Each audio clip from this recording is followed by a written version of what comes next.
नमस्कार मित्रों, स्वागत है आप सबका हमारे स्टडी चैनल सुपर 7 पर। मित्रों, आज हमारा टॉपिक रहेगा जो मौर्य सम्राट अशोक के द्वारा जितने भी अभिलेख बनाए गए उनका आज हम अध्ययन करेंगे। तो अभिलेखों से पहले हम मौर्य युग पढ़ चुके हैं, ठीक है, जिसमें हम बिंदुसार, उनके पिताजी चंद्रगुप्त मौर्य तथा सम्राट अशोक को पढ़ चुके हैं, ठीक है।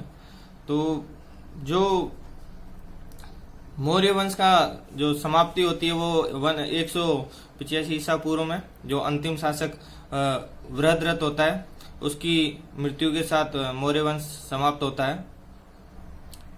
वृहद्रथ की जो हत्या है वो उसका सेनापति होता है, जो ब्राह्मण सेनापति होता है पुष्यमित्र, वो वृहद्रथ की हत्या कर देता है तथा 185 ईसा पूर्व में शुंग वंश की स्थापना करता है, ठीक है।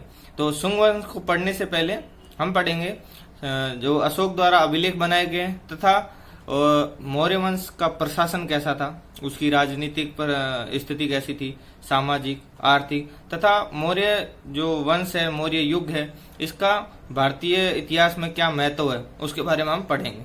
तो आज हम इस वीडियो में जो पढ़ेंगे वो पढ़ेंगे अशोक के अभिलेख, ठीक है मित्रों। तो अशोक के अभिलेख हैं, इनको 3 भागों में बांटा जाता है, ठीक है।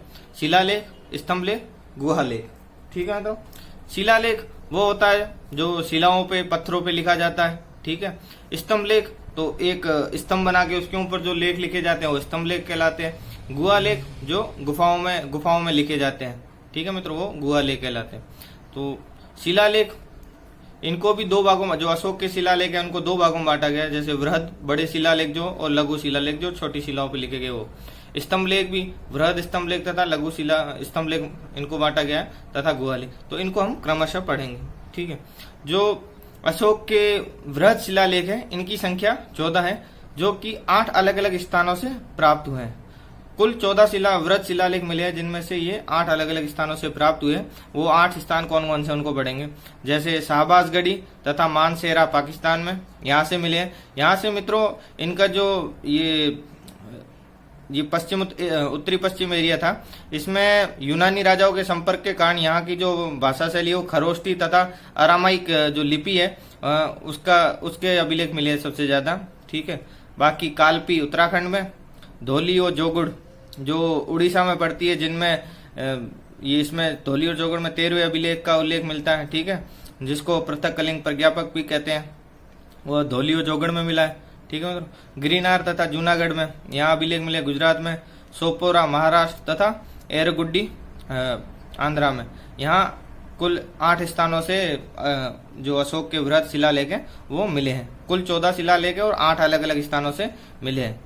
मुख्यतः जो वृहद शिलालेख जो स्तंभलेख वगैरह जो मिले हैं वो जहां इनका शासन रहा उनके मुख्य केंद्र के नजदीक, नहीं तो जो उत्तरापथ जो मुख्य सड़क मार्ग जाता था उसके किनारे किनारे नजदीक के गांवों में ही मिले हैं, ठीक है। तो हम इनको पढ़ेंगे। जैसे शाहबाजगढ़ी वो मानसेरा है, ये खरोष्टी लिपि में लिखे गए हैं, ठीक है, जो दाएं से बाएं लिखी जाती थी खरोष्टी लिपि, ठीक है, उसमें लिखे गए।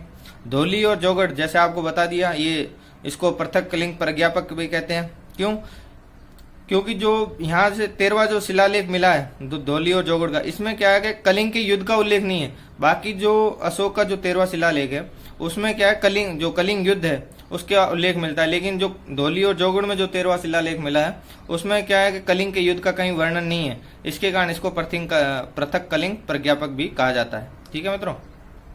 इस 13वें शिलालेख में पड़ोसी राजाओं यूनानी शासकों का उल्लेख मिलता है, ठीक है। इसमें आत्विक जातियों का भी उल्लेख मिलता है, ठीक है।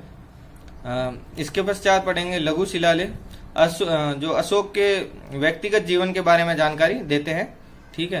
तो लघु शिलालेख जो मिले हैं जैसे उनमें बाबरू, मास्की, गुर्जरा, नेटूर तथा उडेगोलम, ये मुख्यतः जो लघु शिलालेख है। इनमें मास्की, गुर्जरा, नेटूर तथा उडगोलम में अशोक के नाम का वर्णन है, ठीक है।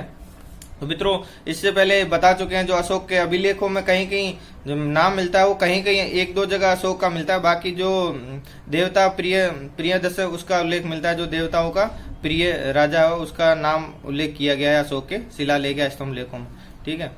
ये अन्य अभिलेखों में देवानाम प्रिय नाम का उल्लेख किया गया है, वो प्रियदर्शी राजा, ठीक है, इनका उल्लेख किया गया है। सिर्फ ये जो 4 है उल्लेख जो शिलालेख, इनमें मास्की, गुर्जरा, नेटूर तथा उडेगोलम, इनमें अशोक के नाम का वर्णन किया गया है, ठीक है। और ये चारों के चारों कर्नाटक में है, ठीक है। तो जो कर्नाटक में सिर्फ शिलालेख पाए गए उन्हीं में अशोक के नाम का वर्णन है, अन्य कहीं भी अशोक के नाम का वर्णन नहीं है, वहाँ सिर्फ देवानाम प्रिय का उपयोग किया गया है, ठीक है मित्रों। जो अशोक के अभिलेखों की जो लिपि है वो ब्राह्मी लिपि, ठीक है।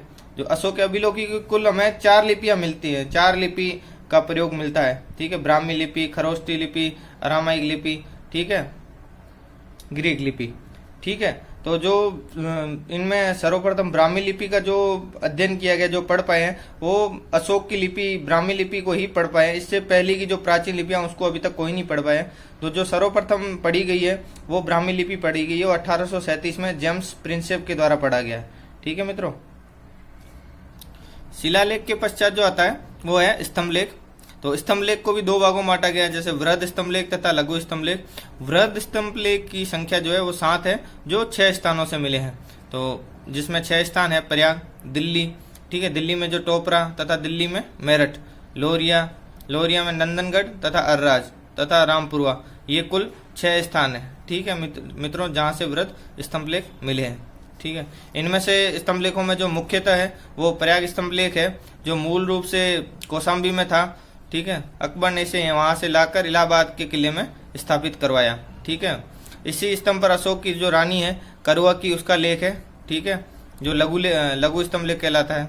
और इसी पे समुद्र गुप्त की जो प्रयाग प्रशस्ति है वो लिखी गई है, ठीक है। अशोक के ही प्रयाग स्तंभलेख पे ही ये समुद्रगुप्त की प्रयाग प्रशस्ति लिखी गई है, ठीक है। इसके नीचे अकबर ने बीरबल से एक लेख लिखवाया, ठीक है, और उसके बीरबल के लेख के नीचे ही जहांगीर का लेख लिखा हुआ है। तो इसीलिए प्रयाग स्तंभलेख प्रसिद्ध है या मुख्य है कि क्योंकि उसमें अशोक, समुद्रगुप्त तथा बीरबल तथा जहांगीर का लेख लिखा हुआ है, ठीक है। और इसके जो लघु शिलालेख है, इनमें लघु स्तंभलेख है, उनमें जो टोपरा और मेरठ के जो स्तंभलेख हैं, इन दोनों को फिरोज तुगलक ने दिल्ली में स्थानांतरित किया था, लेकिन उनको कोई पढ़ नहीं पाया था। पढ़ने के लिए वहां स्थानांतरित किया था, लेकिन वहां कोई पढ़ नहीं पाया था। जो लघु स्तंभलेख है जो रानी का लेख करुवकी का है, उसमें करुवकी को दान देते हुए का उल्लेख किया गया है, ठीक है। अन्य जो है रूमनदेही का स्तंभलेख, उसमें मौर्यकालीन जो राज्य व्यवस्था है उसका उल्लेख मिलता है, तथा सांची व सारनाथ के लेख हैं। सांची व सारनाथ के लेखों में जो अशोक है वो बौद्ध धर्म में जो बौद्ध भिक्षुओं को बोलता है कि उनमें फूट न डालें, ठीक है, उनका उल्लेख मिलता है सांची व सारनाथ के स्तंभलेख में। अन्य जो तीसरा है वो गुहालेख। गुहालेख जो बिहार की बराबर की पहाड़ियों में अशोक ने आजीविकों को दान देने के लिए गुफाएं बनाई थी, ठीक है। उनमें गुफाओं में जैसे करण चौपड़, विश्व झोपड़ी तथा सुदामा, ये गुफाएं मुख्य हैं। इनमें जो लेख मिले हैं वो गुहालेख है, जिससे अशोक के शासनकाल के बारे में जानकारी मिलती है, ठीक है। अशोक के अभिलेखों में आपको बता चुका हूँ 4 लिपियों का प्रयोग हुआ है, ब्राह्मी, खरोष्टी, अरेमाइक तथा ग्रीक यूनानी लिपि, ठीक है मित्रों। कंधार से भी एक द्विभाषिक अभिलेख मिला है, जिसमें 2 लिपि है, ब्राह्मी तथा ग्रीक यूनानी 2 लिपियों का प्रयोग किया गया है। जेम्स प्रिंसेप ने ही 1837 में ब्राह्मी लिपि को पढ़ने में सफलता प्राप्त की थी, और जो सबसे पहले अभिलेख पढ़ा गया वो था कंधार का अभिलेख, ठीक है मित्रों। और इनमें लगभग जो प्राकृत भाषा का प्रयोग किया गया है, ठीक है, प्राकृत भाषा का प्रयोग किया गया है, लिपि ब्राह्मी लिपि वगैरह प्रयोग में ली गई है। अशोक की मृत्यु के पश्चात जो राज्य 2 भागों में विभाजित हो गया था, पूर्वी भाग तथा पश्चिमी भाग। पूर्वी भाग का जो राजा था वो दशरथ था, तथा पश्चिम भाग का संप्रति था, ठीक है। दशरथ ने ही बराबर की पहाड़ियों में लोमस ऋषि की गुफा का निर्माण करवाया था, ठीक है। नागार्जुन की पहाड़ियों में गोपिका गुफा का निर्माण करवाया था, ठीक है, आजीविक संप्रदायों के लिए, जो अशोक के काल में निरंतर चली आ रही है। आजीविक संप्रदाय थे बौद्ध धर्म में, जिनको दान में देने के लिए गुफाएं बनवाई गई थी, तथा उन्हीं में नागार्जुन की पहाड़ियों में भी गोपिका गुफा का निर्माण करवाया गया था, ठीक है। और इसी जो अशोक के लिए उपाधि अभिलेखों में मिलती है, वही दशरथ ने भी धारण की थी, देवानाम प्रिय, ठीक है। तो लगभग इतने अभिलेखों के बारे में जानकारी मिली है अभी तक। तो उन अभिलेखों में वृहद शिलालेख, स्तंभलेख तथा गुहालेख है, इनके बारे में जानकारी मिलती है।